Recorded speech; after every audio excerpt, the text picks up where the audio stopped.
कुछ भी जलते रहते हैं पर अक्सर छिप जाते हैं।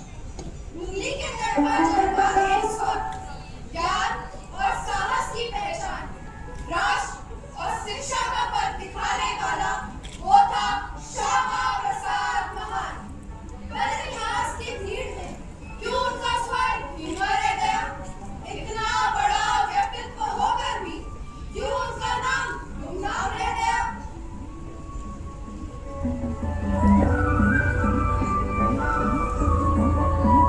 मेरा हाथ कब आएगा? कि इंसान का असली मूल्य उसके घर रूप या सफलता से नहीं बल्कि अच्छे कर्मों से होता है। अच्छा श्यामा, कल तुम देर रात तक जाग रहे थे। कौन सी पहेली सुलझा रहे थे? बाबा मैं उपनिषदों को पढ़ने का प्रयास कर रहा था, पर मुझे आश्चर्य हुआ कि जो ज्ञान हमारे पूर्वजों के पास था आज हम उसे भूलते क्यों जा रहे हैं? बाबा, हम अपने जड़ों से दूर क्यों हैं? यही तो गुलामी का प्रहार है बेटा। विदेशी केवल जमीन पर कब्जा नहीं करते, वे तुम्हारी बुद्धि पर करते हैं। वे तुम्हें सिखाएंगे कि तुम पिछड़े हो, ताकि तुम कभी अपना सर उठाकर ना देख सको। क्या इसलिए आप अंग्रेजों के आंखों में आंखें डालकर बात करते हैं? कल माँ बता रही थी कि आपने बोल रोल की बात मानने से इनकार कर दिया। बाबा, क्या आपको डर नहीं लगा? डर? श्यामा, याद रखना, शेर का बच्चा कभी डरता नहीं। कलकत्ता विश्वविद्यालय के सम्मान के लिए मैं अपना पद और अपने प्राण दोनों दांव पर लगा सकता हूँ। शिक्षा दान है, समझौता नहीं। तुम मुझसे क्या वादा करते हो? बाबा, मैं वादा करता हूँ मेरी शिक्षा मेरी व्यक्तिगत संपत्ति नहीं होगी। मैं अपनी शिक्षा को इस देश के सम्मान और इस देश की मिट्टी के लिए समर्पित करूंगा। शाबाश श्यामा।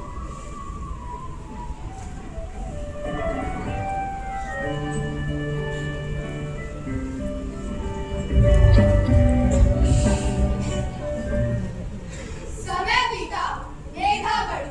1921 में स्नातक, 1923 में स्नातकोत्तर और फिर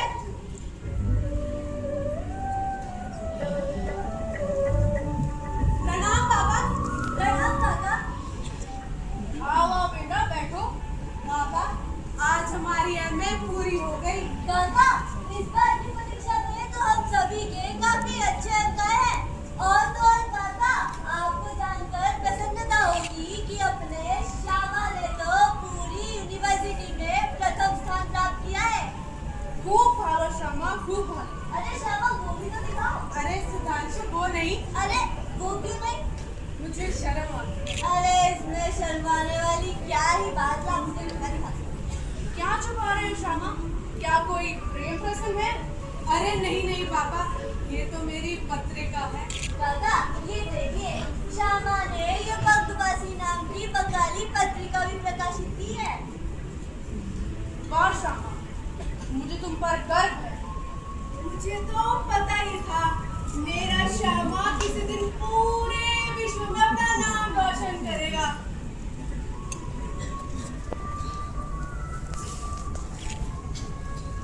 आओ सुधांशु, खाना खाओ। नहीं दादी, मैं तो माँ विश्वास करती हूँ।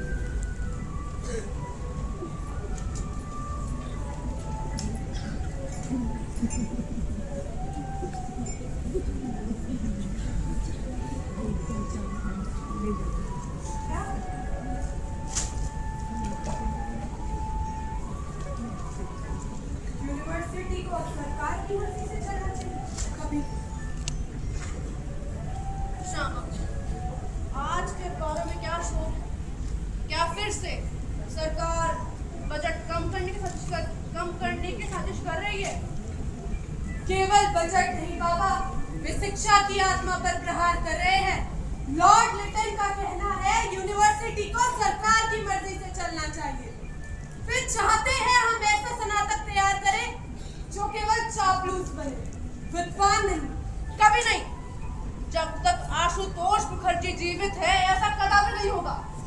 श्यामा, याद रखना, शिक्षा किसी भी देश की रीढ़ होती है। अगर रीढ़ झुक गई तो देश कभी खड़ा नहीं हो पाएगा। बाबा, मैं अक्सर सोचता हूँ, क्या शिक्षा और राजनीति को अलग रखा जा सकता है? तुम राजनीति की बात कर रहे हो या उस संघर्ष की जो हर भारतीय के भीतर है? मैं उस संघर्ष की बात कर रहा हूँ जो सत्य और सत्ता के बीच है। आप सरकार से लड़ रहे हैं क्योंकि आप सच के साथ हैं। पर क्या यह सच केवल अधिकारियों की बैठकों और कागजों तक सीमित रहना चाहिए? श्यामा, तुम में तुम्हारी माँ का धैर्य और मेरा जिद्दीपन है। तुम कानून पढ़ रहे हो, तुमने भाषाओं पर अधिकार किया है, लेकिन राजनीति एक दलदल है जहाँ सिद्धांत अक्सर समझौतों की भेंट चढ़ जाते हैं। क्या तुम तैयार हो? यदि समझौता आत्मसम्मान की कीमत पर होगा तो वह मुझे स्वीकार नहीं होगा। शाबाश। श्यामा, याद रखना, आज मैं तुम्हें एक बात बताता हूँ। 1924 का साल, यह साल भारत के लिए निर्णायक है। अंग्रेज कमजोर पड़ रहे हैं, लेकिन उनकी चालें और भी खतरनाक हो गई हैं। वे हमें बांटने की कोशिश करेंगे, भाषा के नाम पर, धर्म के नाम पर। क्या इसीलिए वे सांप्रदायिक निर्वाचन को बढ़ावा दे रहे हैं? हाँ, वे जानते हैं कि अगर भारत एकजुट रहा तो टिक नहीं पाएंगे। आप दोनों फिर से देश को बचाने के लिए बैठ गए। श्यामर बाबा, कल आपको पटना के लिए निकलना है, थोड़ा विश्राम कर लीजिए। जोग माया, तुम्हारा बेटा बड़ा हो गया है, अब यह मुझसे तर्क करता है। तर्क करना भी क्यों ना सीखे, आप में जो दया है। परंतु श्यामा, यह भी याद रखना, बड़े वृक्ष की छाया में तो कार्य करना बहुत सरल है, परंतु स्वयं धूप में तपकर जंगल बनाना बहुत कठिन। माँ, मैं धूप से नहीं डरता, पर डर इस बात का है कहीं मैं उन उम्मीदों पर खरा ना उतरूं जो इस घर की दीवारों ने मुझे दी है। उम्मीदें दूसरों की होती है श्यामा, संकल्प खुद का होता है। मैं तुम्हें एक ऐसे भारत की प्रहरी के रूप में देख रहा हूँ जहाँ विधान और निशान एक ही हो। एक ही विधान? हाँ, जिस दिन इस देश में दो तरह के कानून चलने लगे, समझ लेना विभाजन के बीज बो दिए गए हैं। श्यामा, याद रखना, सत्य की राह पर अकेला चलना पड़े तो हिचकिचाना मत। बाबा, मैं वचन देता हूँ, मेरा जीवन, मेरा ज्ञान और मेरा सामर्थ्य केवल भारत माता के उद्धार के लिए होगा। मैं कभी सच का साथ नहीं छोड़ूंगा, चाहे परिस्थिति जो भी। आज मुझे शांति है, अब मैं निश्चिंत होकर जा सकता हूँ।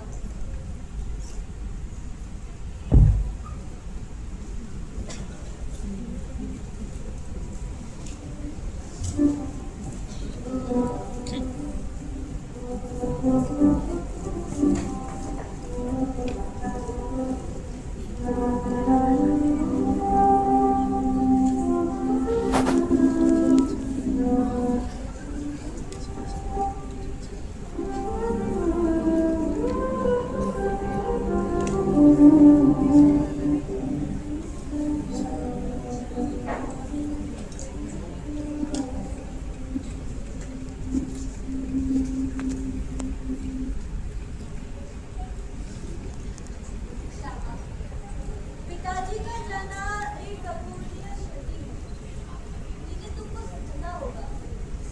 तुमने कानून की पढ़ाई पूरी की है, इंग्लैंड जाने की तैयारी कैसी है? सुधांशु, बाबा का अधूरा सपना मुझे पूरा है। कोलकाता यूनिवर्सिटी उनकी आत्मा है।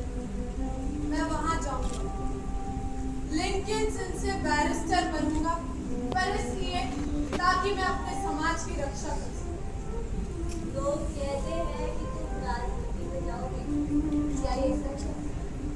राजनीति सत्ता का खेल नहीं सुधांशु, वह समाज परिवर्तन का उपकरण है। अभी मेरा लक्ष्य ज्ञान अर्जित करना है। बिना ज्ञान के राजनीति केवल शोर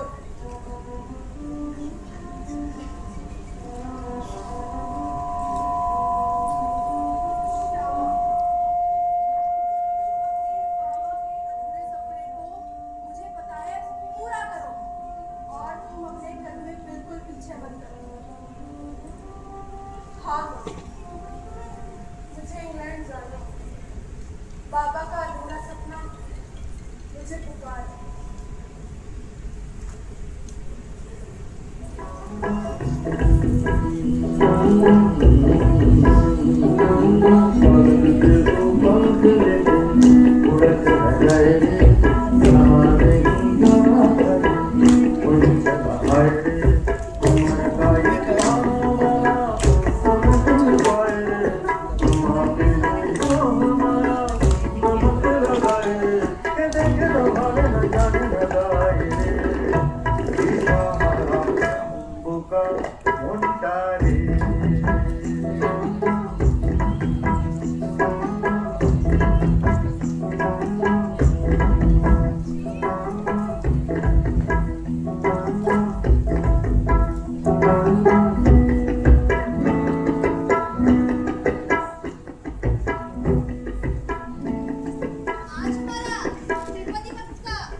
लंदन से प्राप्त की है। अरे वाह! अरे श्यामा जी आप क्या आप सभी इंटरव्यू के लिए आए हैं? जी आप सभी यहाँ बैठ जाइए, हम आपको लिस्ट वाइज बुलाएंगे।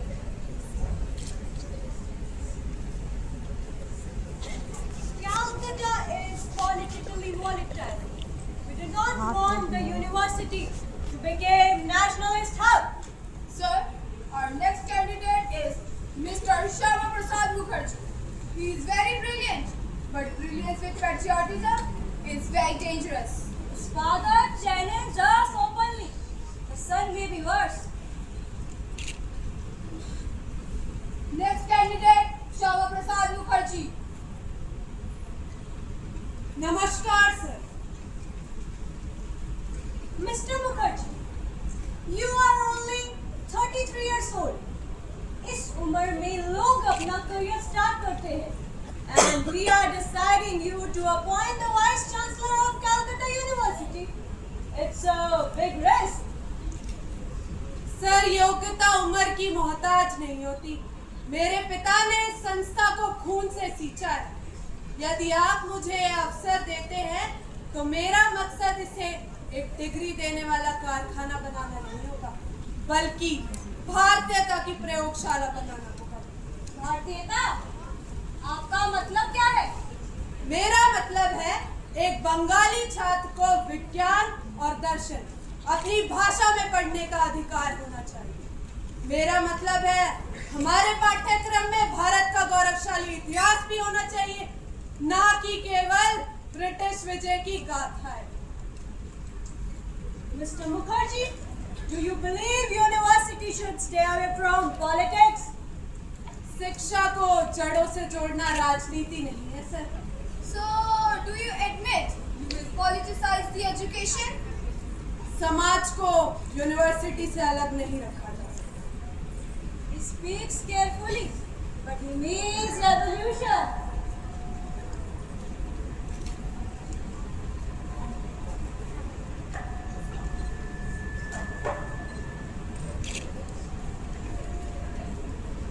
आपकी बातों में सर आशुतोष की गूंज है।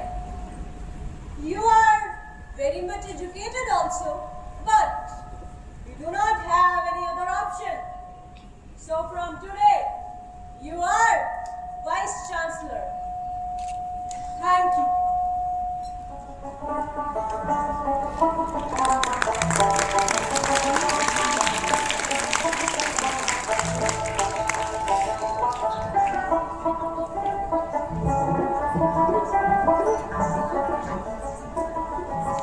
नमस्कार कुलपति महोदय, हमने सुना है आपने यूनिवर्सिटी में मिलिट्री ट्रेनिंग शुरू करने का प्रस्ताव दिया है। जी बिल्कुल।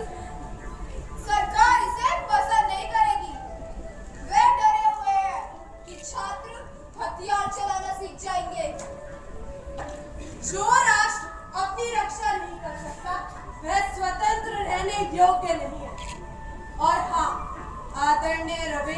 टैगोर जी को निमंत्रण भेजिए। मैं चाहता हूँ इस बार यूनिवर्सिटी के दीक्षांत संबोधन समारोह का संबोधन अंग्रेजी में नहीं, बांग्ला में होना चाहिए। जी।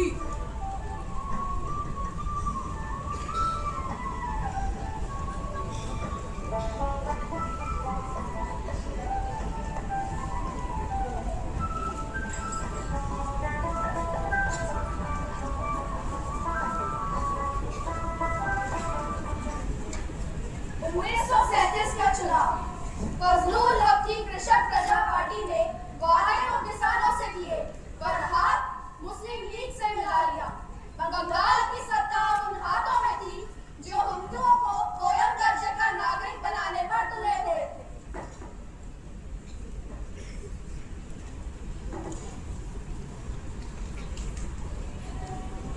डॉक्टर श्यामा प्रसाद मुखर्जी, आप अपना वक्तव्य रखें।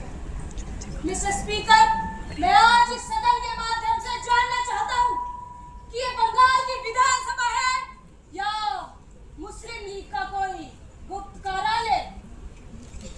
और आप ये जो विधेयक लाए हैं वे शिक्षा में सुधार के लिए नहीं बल्कि एक नई विचारधारा थोपने के लिए लाए हैं। मुखर्जी बाबू, आप एक शिक्षाविद हैं, पर शायद आप ये भूल रहे हैं कि बंगाल की बहुसंख्यक आबादी अपना हक चाहती है और हम सिर्फ उनका हिस्सा दे रहे हैं। हिस्सा? मिस्टर सोहरावर्दी, आप हिस्सा नहीं विभाजन की नींव रख रहे हैं। आप चाहते हैं कि शिक्षा को इस्लामीकरण कर दिया जाए और इतना ही नहीं, बंगाल का छात्र आपकी सांप्रदायिक राजनीति का हिस्सा बने। और हक साहब, क्या आप भी इस षड्यंत्र में भागीदार बने हुए हैं? डॉक्टर साहब, प्रशासन चलाना एक अलग कला है, हमें सबको साथ लेकर चलना पड़ता है। सबको साथ लेकर या केवल लीग को खुश करके? याद रखिएगा हक साहब, आपको यह बंगाल एक ऐसे व्यक्ति के रूप में याद रखेगा जिसने बंगाल की मेधा को सूली पर चढ़ा दिया। और आज ये विधेयक पास नहीं किया जाएगा। हम ये विधेयक पास कर करेंगे। आज विधेयक पास नहीं किया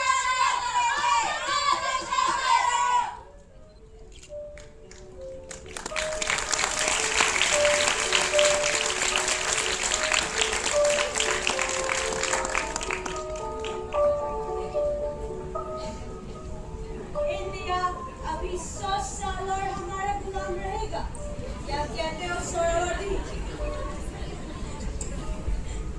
तुम्हारी चेहरे पर उदासी क्यों चाहिए सोहरावर्दी?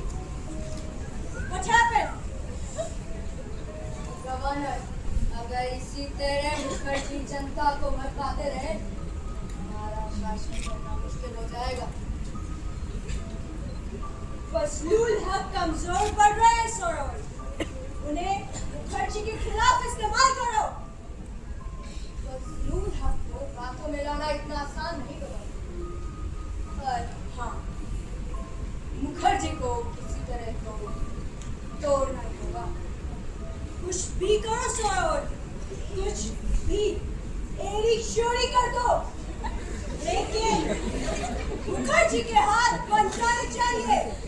टैक्स बढ़ाओ, खाना पीना सब रोक दो उनका। पर हमारी लीग को कोई दिक्कत तो नहीं। No, सोहरावर्दी, no, तुम्हारी लीग को कोई दिक्कत नहीं होगी। Dad,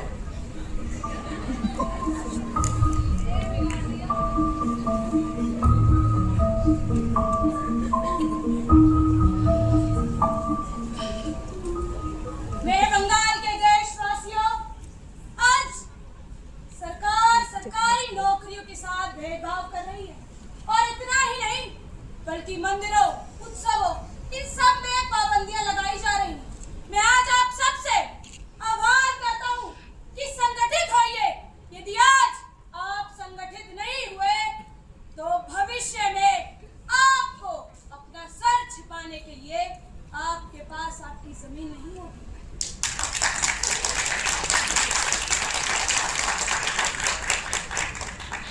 अब साहब, देख रहे हैं, लीग केवल आपको एक मुखौटे के रूप में प्रयोग कर रही है। बंगाल में वे अशांति की आग झोंक रहे हैं। क्या आप अभी भी उनका साथ देना चाहते हैं? डॉक्टर साहब, लीग ने मेरा जीना हराम कर दिया है। वे हर बात पर जिन्ना के हुक्म लाते हैं। मुझे धमकी दी जाती है, अगर मैं आपके साथ जुड़ गया तो मुझे जेल में डाल दिया जाएगा, सत्ता से निकाल दिया जाएगा। मैं क्या करूं? अब साहब तो छोड़िए उनका साथ, हम दोनों मिलकर प्रोग्रेसिव कोलिएशन बनाएंगे। मैं हिंदू महासभा और आप अपनी पार्टी बनाइए, दोनों मिलकर बंगाल को चुनाएंगे और इस समाज को बताएंगे कि हम बिना हिंदू और मुसलमान की दखल के चला सकते हैं।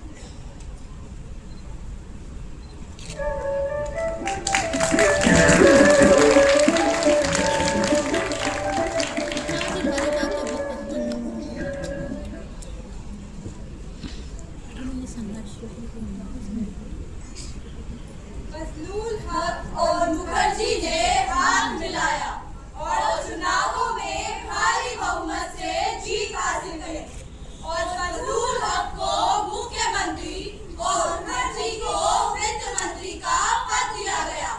1943 में कुछ ऐसा हुआ जिसकी बंगाल की माटी को उम्मीद भी ना थी।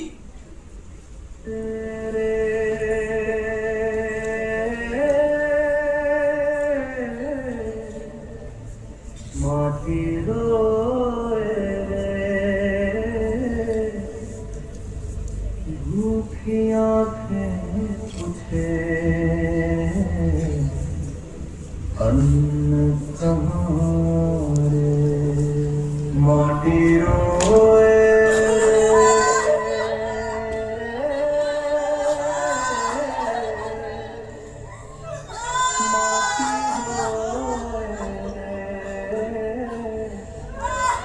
तब तक यूं ही जीवन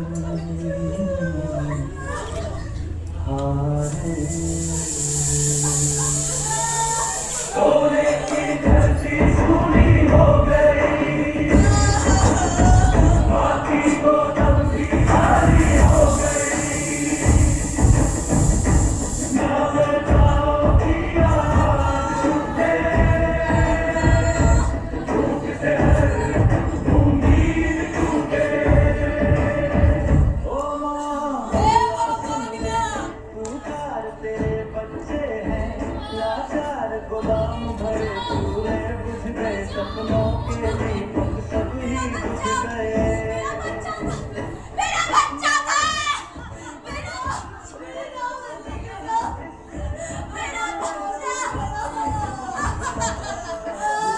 नहीं देखे धर्मदार, अब कोई तो आगे आए, अंधेरों में दीप जलाए।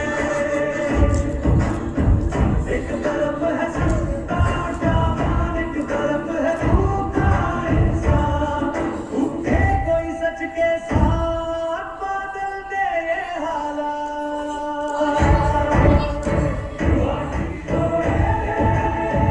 अब ना रोए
और साहब, आप चाहते क्या हैं कि हम इस पाप के भागीदार बने? सड़कों पर माओ के साथ अत्याचार हो रहे हैं और हम अपने कार्यालयों में बैठकर इन कागजों को देखें।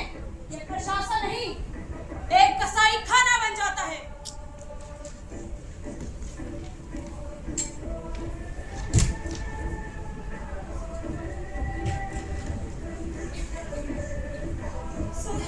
सर क्षमा करें, पर स्थिति बहुत बदतर हो गई है। सरकारी एजेंटों ने चावल के भंडार जब्त करना शुरू कर दिया है। चावल सड़ रहे हैं, लेकिन उसे गरीबों में बांटा नहीं जा रहा। और मिदनापुर के मजिस्ट्रेट खान ने आदेश दिया है कि 1 महीने तक कोई राहत कार्य शुरू न किया जाए। खान वह पंजाबी नौकरशाह जिसे गवर्नर का वरदहस्त प्राप्त है। जी निर्मल, पेन और कागज लाओ। आज हम वह लिखेंगे जो आने वाली पीढ़ी याद रखे। क्या आप वाकई इस्तीफा दे रहे हैं? वायसराय लिलिथी को आपको जेल में डाल सकते हैं। उन्होंने पहले आपको धमकी दी है कि आपका अर्श भी आपके भाई सरहद पोस्ट जैसा कर देंगे। निर्मल दादा, जेल तो मेरा घर है, लेकिन अब ये कुर्सी कांटों का बिस्तर।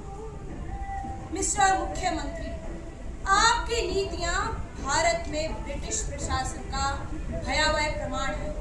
आपने बंगाल को खोया हुआ मान लिया है, लेकिन मैं अपनी मातृभूमि को प्रतिशोध की आग में जलता हुआ अब नहीं देख सकता। और हम साहब, आप साथ दे या ना दे, ये आपका निर्णय है, लेकिन आज मैं इस छाया सरकार से नाता तोड़ता हूं।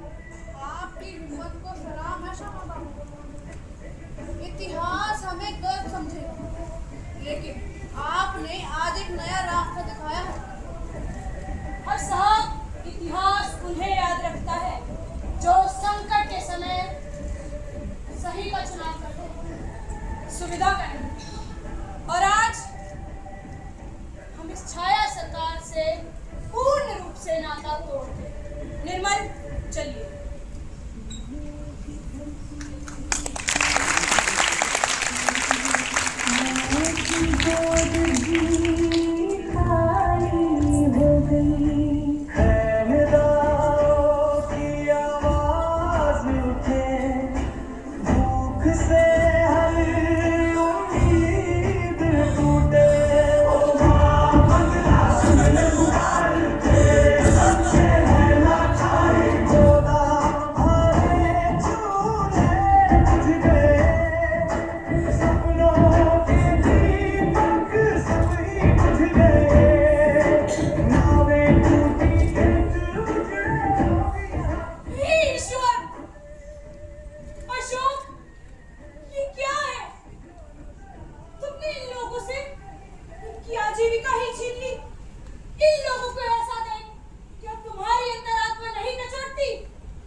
तुमने इन लोगों से इनकी नावें छीन ली, इनकी नावें तोड़ दी गई, बैलगाड़ियां तक छीन ली गई। अब ये अपना भरण पोषण कैसे करेंगे अशोक? बाबू, उन्होंने तो हमारी गायें छीन ली। कहते हैं डिफेंस ऑफ इंडिया एक्ट के तहत हमें सेना को दूध देना होगा, पर हमारे बच्चों के पास तो पीने का पानी तक नहीं है।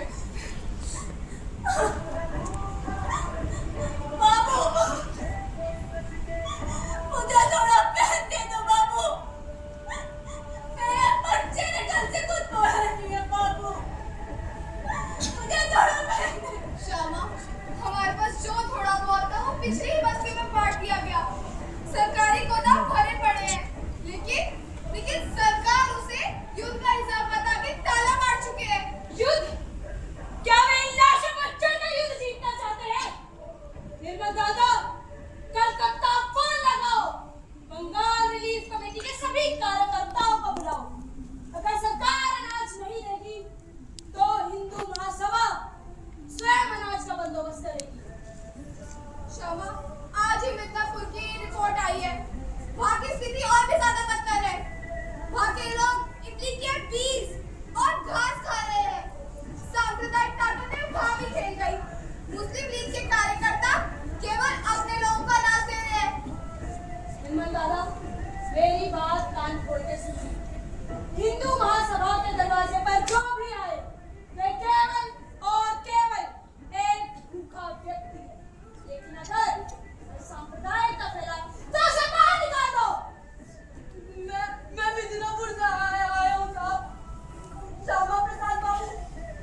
मेरी जमीन छीन ली।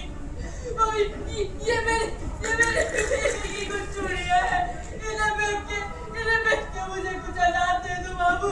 नहीं बाबा, ये चूड़ियां बंगाल की अस्मिता है। जब तक श्यामा प्रसाद जीवित है, आपको अपनी जमीन का एक अंश भी तोड़ने की जरूरत नहीं।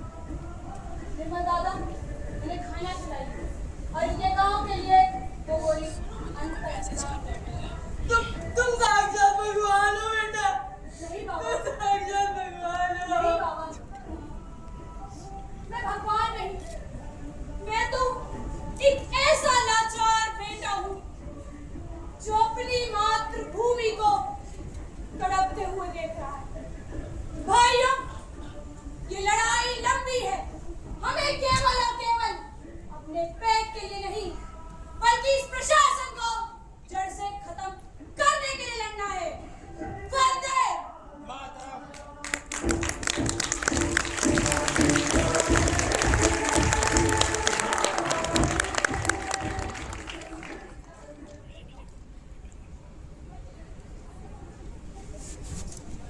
ये जिन्ना का पैगाम बंगाल के मुजाहिदों, अब बातों का वक्त है। अब खंजरों का दौर है। कायदे आजम जिन्ना ने कह दिया, या तो डिवाइडेड इंडिया होगा या फिर डिस्ट्रॉयड। आज 16 अगस्त डायरेक्ट एक्शन डे, हमारी एकता और मकसद की निशानी। इन काफिरों की बस्तियों को शमशान बना दो, इन गलियों को इनके खून से रंग दो। पुलिस मेरी जेब में है। आज वर्दी भी खामोश रहेगी। यह बंगाल नहीं, पूर्वी पाकिस्तान है। पूर्वी पाकिस्तान है। नारे तकबीर, नारे तकबीर।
सीधी कार्रवाई का असली चेहरा। ये आजादी की लड़ाई नहीं, बल्कि एक धर्म को खत्म करने का खूनी खेल है। श्यामा बाबू, श्यामा बाबू, उन्होंने मेरे पति को मार डाला, मेरी जवान बेटी को डाले गए। महात्मा गांधी कहते हैं कि शांति रखो, पर शांति तो शमशान में बची है। माँ, आपके आंसू बेकार नहीं जाएंगे। निर्मल दादा, सोहरावर्दी लोहा खली में क्लीनिंग कर रहा है। गांधी जी वहां गए तो हैं, लेकिन क्या वे उन्हें रोक पाएंगे? श्यामा, आज ही किरण बाबू का पैगाम आया था। वे कह रहे हैं कि हमें शांति की अपील करनी चाहिए। शांति की अपील? आखिर यह उनकी अहिंसा का ही परिणाम है। वो उन मूर्तों के साथ शांति चाहते हैं। निर्मल दादा, आज हम गोपाल पाठक के साथ अपनी बहनों को बचाने जाएंगे। चलिए। नारायण वीर! श्यामा! श्यामा! अलर्ट हो गया! श्यामा अलर्ट हो गया! लौट मार दिया उन्होंने! वे चाहते हैं, सुहरावर्दी ने पुलिस वालों को थानों में बंद करने का डाल दिया है। सोहरावर्दी को लगता है कि वो जिन्ना को तलवार की नोक पर पाकिस्तान सजा कर दे देगा, लेकिन ऐसा श्यामा। सर, आप बाहर ना जाइए, आपको बहुत खतरा है। जब सड़कों पर बंगाल वासियों को काट कर फेंका जा रहा हो और आप हमसे कहते हैं कि हम अपने घर में दुपक कर बैठे। जाओ और अपने मुख्यमंत्री को कह दो कि अगर बंगाल का हिंदू मरना जानता है तो वो मारना भी जानता है। चलिए निर्मल।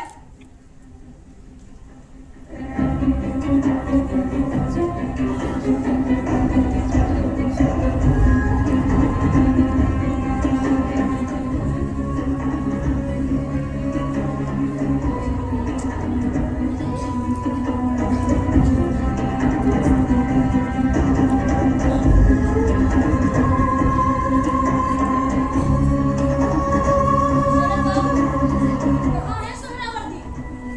जी अभी आते ही होंगे। तो कहिए जल्दी आए, समय बीता जा रहा है। देखें, समय तो लगता है, कोई छोटे मोटे कार्यकर्ता नहीं है वो। लेकिन यहाँ सभा का भी कुछ रूल होते हैं। रूल्स और रेगुलेशन निर्मल बाबू आप ना सिखाएं।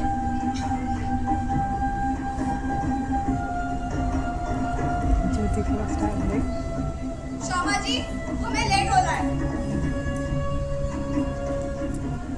शरद बाबू, सोहरावर्दी आखिर कहाँ है?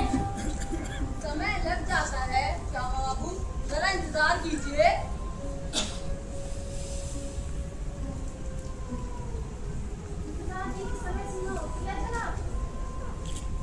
अभी तक सांसद शुरू नहीं हुई है। लेकिन समय तो बीता जा रहा है। धैर्य रखे निर्मल जी। पहले तो है ही नहीं।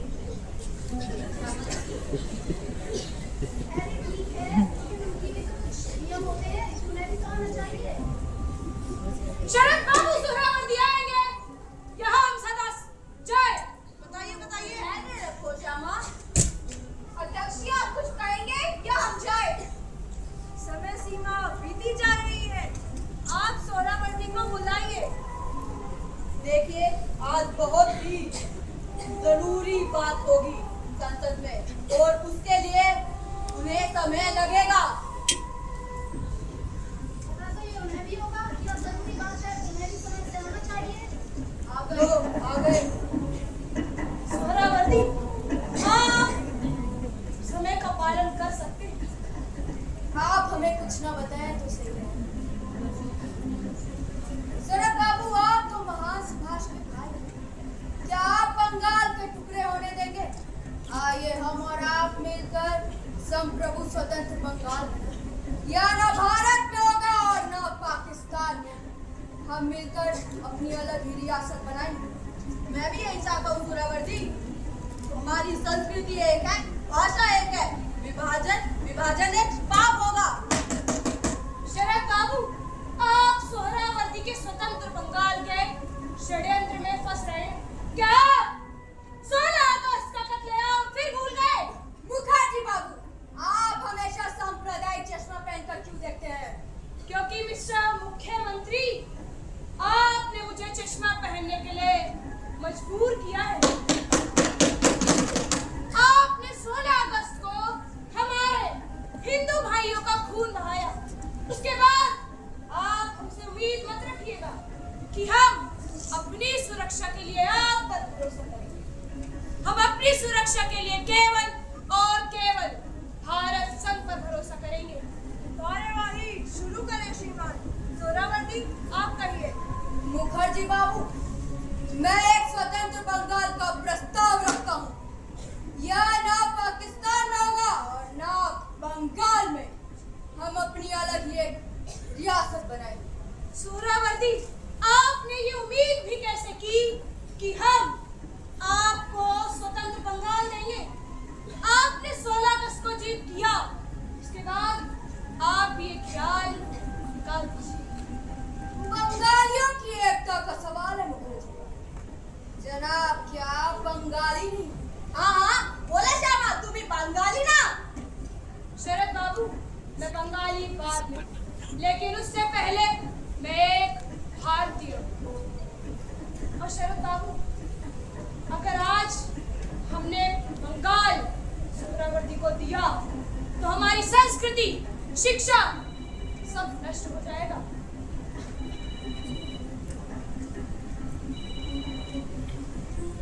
संस्कृति, शिक्षा की फिक्र तुम मत करो श्यामा।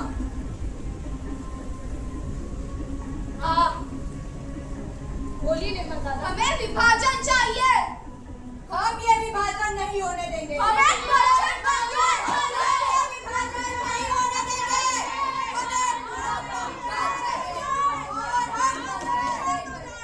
श्यामा, तुम ही बंगाल के दिल तो बात के ना करते जाओ। बंगाल की संस्कृति एक है, भाषा एक है। विभाजन से बंगाल नष्ट हो जाएगा। शरद बाबू, मैं विभाजन का पक्षधर नहीं, लेकिन हाँ, मैं हिंदू हितों का पक्षधर हूँ। मैं सोहरावर्दी को बंगाल नहीं। मगर बाबू इस विभाजन के खिलाफ है। सोहरावर्दी को लग रहा है कि वो बंगाल ले लेंगे और महात्मा गांधी को कि वे सोहरावर्दी को रोक पाएंगे, लेकिन वे आदर्शवादी हैं। लेकिन मैंने बंगाल की यथार्थ देखा और मैं नहीं चाहता कि बंगाल, स्वतंत्र बंगाल, सोहरावर्दी के हाथों में जाए। पर पटेल जी और नेहरू जी इस बारे में क्या कह रहे हैं? पटेल जी को मैंने पत्र लिखा था, वे मेरी इस बात से सहमत भी हैं। वे समझ भी रहे हैं कि स्वतंत्र बंगाल केवल सोहरावर्दी का षड्यंत्र है। आप सभी अपनी स्थान पर आ गए। आज बंगाल के भविष्य का फैसला होगा। 2 अलग-अलग बैठकें होंगी, एक पूर्वी बंगाल के प्रतिनिधियों की, एक पश्चिम बंगाल के प्रतिनिधियों की।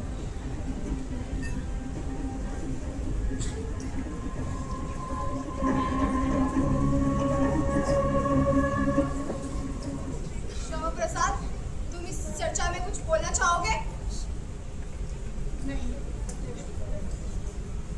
मतदान शुरू किया जाए।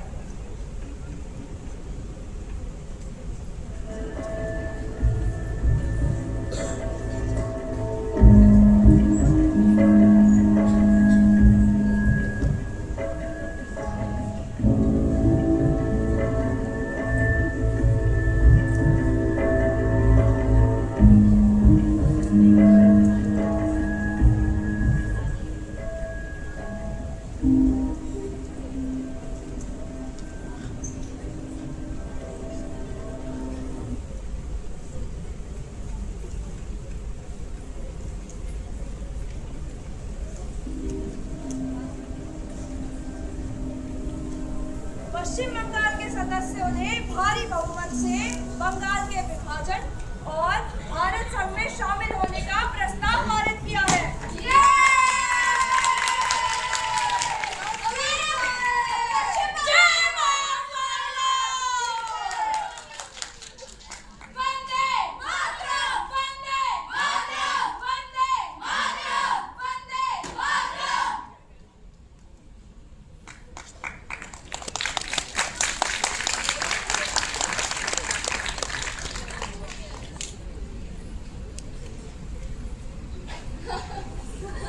तुमने देखा नहीं सूरावर्ती के पैर कैसे धड़धड़ाहट कांप रहे थे। उसका मुंह टमाटर की तरह लाल हो गया था। शामा बाबू, आपने आज असंभव को संभव कर दिया। आज पश्चिम बंगाल का नया जन्म हुआ है। आपने जिन्ना के मुंह से कलकत्ता छीन लिया। नहीं निर्मल दादा, अभी ये जीत अधूरी है। मैंने कलकत्ता बचा लिया, हुगली बचा लिया, असम भी बचा लिया, लेकिन चटगांव, ढाका अभी भी एक अनिश्चित भविष्य में। क्या वे भविष्य में सुरक्षित रह पाएंगे दादा? पर तुमसे जो संभव था तुमने वो किया। नहीं निर्मल दादा, अब मेरी जिम्मेदारी और भी बढ़ गई है। अगर पाकिस्तान में जिन्ना ने मेरे उन हिंदू भाइयों के साथ कुछ भी किया तो मैं शांत नहीं बैठूंगा। Vande Mataram, Vande Mataram, Vande Mataram. With destiny, long years ago, we made a tryst with destiny, and now the time comes when we shall redeem our pledge, not wholly or in full measure, but very substantially. At the stroke of the midnight hour, when the world sleeps, India will awake to life and freedom.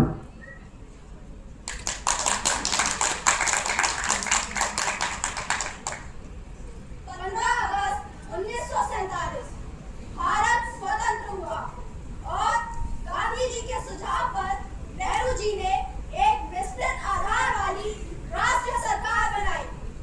Doctor Shyama Prasad Mukherjee, जो कभी हिंदू महासभा के अध्यक्ष हुआ करते थे, अब आजाद भारत के पहले उद्योग और आपूर्ति मंत्री थे।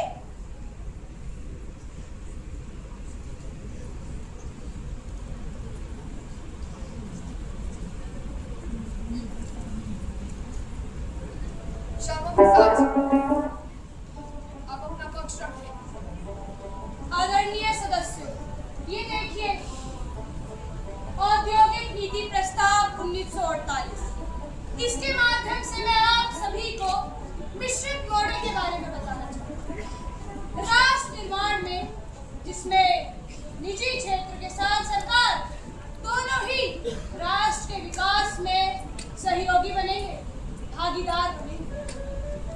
श्यामा प्रसाद, आपके औद्योगिक प्रस्तावों में समाजवाद की झलक कम दिखाई देती है। हमें यह सुनिश्चित करना होगा कि पूंजीवाद के शिकंजे में आम आदमी न फंस जाए। हमें पूर्णतः सरकारी नियंत्रण पर ध्यान देना होगा। नेहरू जी, समाजवाद का अर्थ केवल समान वितरण नहीं होना चाहिए, वो भी एकता का। पहले हमें धन पैदा करना होगा, आखिर तभी तो हम उसे बेच पाएंगे। आप तो केवल एक उद्योग मंत्री के नजरिए से आर्थिक स्थिरता देख रहे हैं। श्यामा प्रसाद ठीक कह रहे हैं जवाहर। हम यूं हवाई किलो में नहीं बैठे रह सकते। अगर हमें अनाज चाहिए तो सिंदरी में खाद कारखाना चाहिए, और यदि हमें व्यापार करना है तो हवाई जहाज और रेल चाहिए। श्यामा प्रसाद ने जवाहर, श्यामा प्रसाद ने विशाखापट्टनम में जहाज रानी और बेंगलुरु में विमान निर्माण की योजना दी है। इससे हमारे देश की सामरिक शक्ति बढ़ेगी। मैं इस पक्ष का पूर्ण समर्थन करता हूँ। सरदार, अगर हम इन्हें इतनी छूट देंगे तो ये हमारी राजनीति को नियंत्रित करेंगे और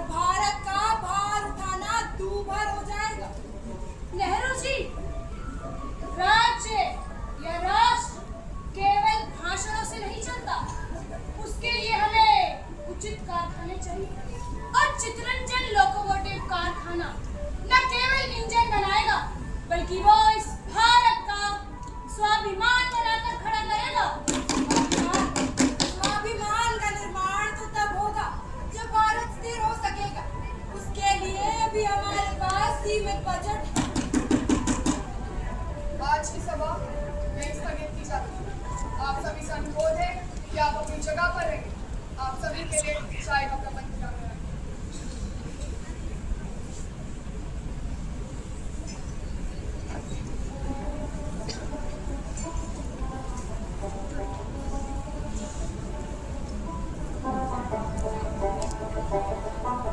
श्यामा जी, ये मीठी चाय पी लीजिए। संसद में आपके स्वर कुछ ज्यादा ही तीखे निकलते हैं। अरे नेहरू जी, संसद तो जगह ही ऐसी है, मीठे से मीठा व्यक्ति कड़वा हो जाता है। सही बात है। वैसे राजनीति की थकान एक कप चाय के साथ कुछ कम सी हो जाती है। वैसे नेहरू जी, आप में एक तो खासियत है, आपके भाषण इतने खूबसूरत, इतने खूबसूरत। हमारा नेहरू जी की तो बात ही निराली है।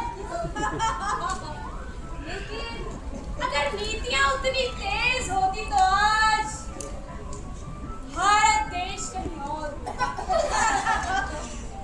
हर समस्या तर्क से नहीं सुलझाई जाती श्यामा बाबू, कुछ समस्याएं व्यवहारिक भी होती है। बिल्कुल जवाहर, आज की चाय तो काफी मजेदार है। वो भी क्यों ना, इसमें नेहरू जी की आदर्शवादिता जो है। अरे तो इसमें श्यामा जी की तीखी बहस भी तो है।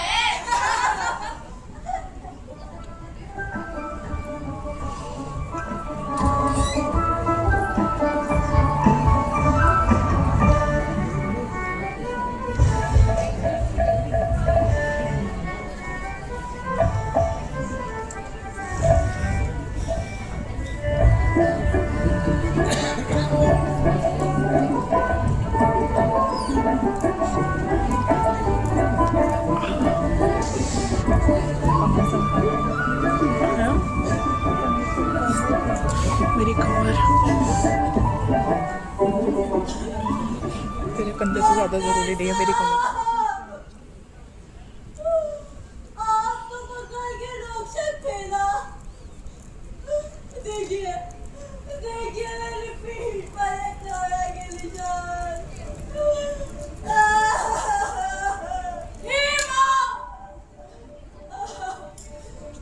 लाल के निशान में हेमा बोला नहीं, हेमा बोला मेरे को उसकी याद आ गई।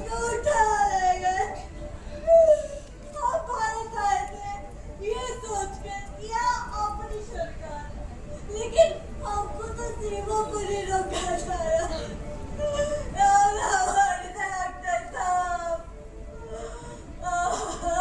नहीं विमल, तुम लावारिस नहीं हो। तुम्हारी आवाज दिल्ली के उन बहरे कानों तक जाएगी। हरी, विमल को राहत शिविर लेकर जाओ।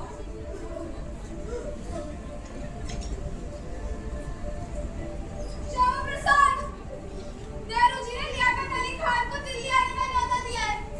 वे उनके साथ शांति समझौता करना चाहते हैं। उनका मानना है इससे पूरी बंगाल के हिंदुओं का कत्लेआम रुक जाएगा। शांति समझौता? आखिर किसके साथ शांति समझौता?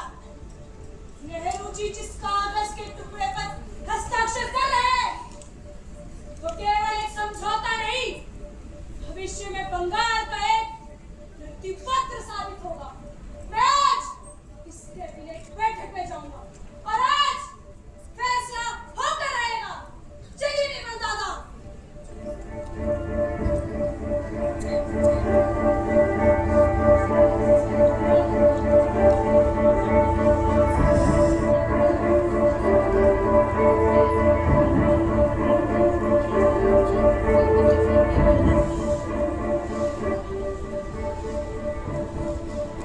हमें युद्ध की भाषा नहीं बोलनी चाहिए।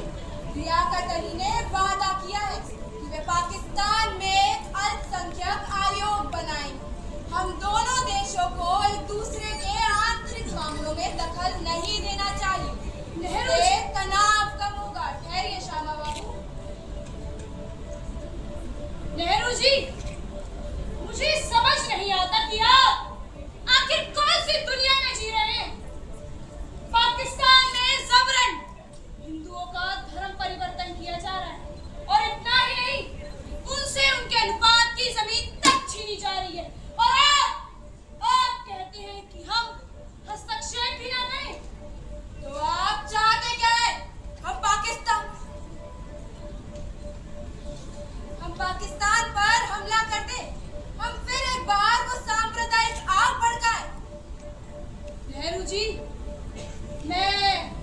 युद्ध के लिए नहीं कह रहा, लेकिन हाँ, मैं ऐसी शांति भी नहीं चाहता।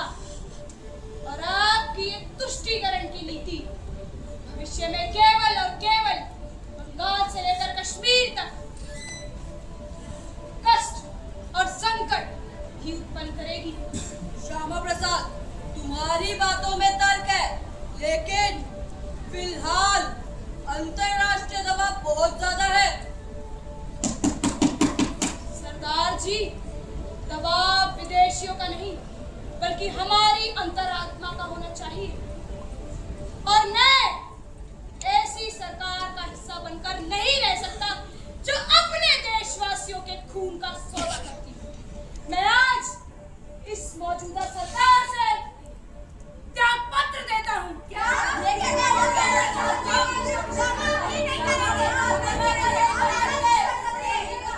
आप थोड़ा शांत हो जाएं और अपनी जगह पर वापस आएं। यदि आपने इस्तीफा दिया तो मैं भी इस्तीफा दे दूंगा। श्यामा, आप ही प्रश्नोत्तर को सर कर सकते हैं। आप ऐसा नहीं कर सकते। आप सभी अपनी जगह पर वापस आएं। डॉक्टर श्यामा प्रसाद मुखर्जी, क्या आप हमारी सभा को बता सकते हैं कि आपके कहने का मतलब क्या है? आदरणीय सदस्यों, मैं आज इस सभा को और राष्ट्र को बताना चाहता हूँ कि नेहरू जी और मेरे मतभेद बुनियादी हैं। उन्हें पाकिस्तान के वादों पर भरोसा है, लेकिन मैं इतिहास के उन कड़वे अनुभवों को देखता हूँ। उन्हें लगता है कि वे पाकिस्तान में जो जिन्ना है वे हमारे हिंदुओं की रक्षा कर सकता है, लेकिन मैं इस तर्क को नहीं स्वीकारता। और मेरा त्याग पत्र न केवल एक त्याग पत्र है, बल्कि सत्ता के खिलाफ एक विद्रोह है।